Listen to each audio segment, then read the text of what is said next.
అవన్నీ పూటకం తేలిపోయినాయి. నిరుద్యోగులకు 3,000 అన్నారు.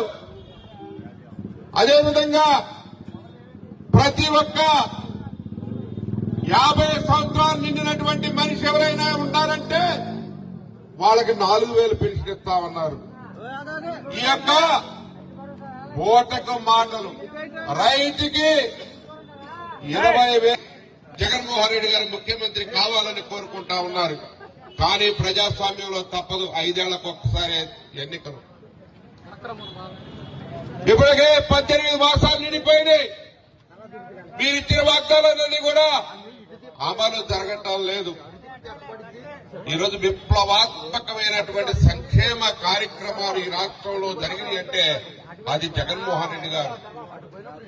29 రాష్ట్రాలు కూడా అందరూ చూశారు, ఆచరించారు. విద్యా విధానం కానీ సంక్షేమ కార్యక్రమాలు కానీ ఈయన చేసినటువంటి ఒక యువనేత ఈ రాష్ట్రంలో చేసినటువంటి సంక్షేమ కార్యక్రమాలని మరిపించడం ఎవరి తాత వల్ల కాదు, ఈ కూటమి వల్ల కానే కాదని చెప్పి తెలియజేసుకుంటామా. మీరన్నీ పక్కదారి పట్టించే మాటలు. ఏమైనా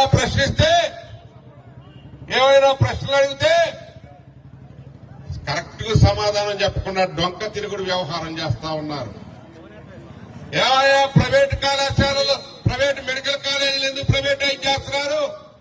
ఇన్ని 1 కోటి మంది పైన సంతకాలు పెట్టి మీకు అందిస్తా ఉన్నారు గవర్నర్ గారి కంటే. వాళ్ళేదో కాకమ్మ కబుర్లు చెప్తా ఉన్నారు. మీరు చెప్పారు బంగారు కుటుంబాలని. ఈ రాష్ట్రంలో బంగారు కుటుంబం ఒక్కటైనా ఉందా? ఏం చేశారు మీరు బంగారు కుటుంబాలని?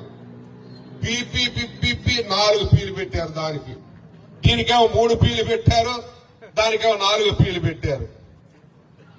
ఏ ఇండస్ట్రీస్ అయినా ఈ రాష్ట్రంలో పేద కుటుంబాలను దత్తత తీసుకొని వాళ్ళ బంగారు కుటుంబాలు చేశారేమో చూపించాల్సిందిగా ఈ కూటమి నాయకుల్ని నేను అడుగుతా ఉన్నాను. ప్రశ్నిస్తానన్న పవన్ కళ్యాణ్ ఎక్కడున్నావు నువ్వు అని చెప్పి నేను అడుగుతా ఉన్నాను.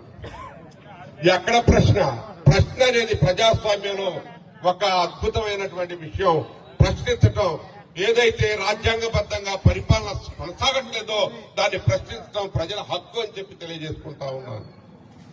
ప్రశ్నించే గొంతుకల్ని భారత రాజ్యాంగంలో ఆర్టికల్ 19 ఏదైతే ఉందో భావ ప్రకటన స్వేచ్ఛకి ఆటంకం, భంగం కలిగించేటటువంటి ఈ కూటమి ప్రభుత్వాన్ని ప్రజలంతా కూడా అసహించుకుంటున్నారు. మీరు చెప్పింది ఒకటి, చేసేది ఒకటి.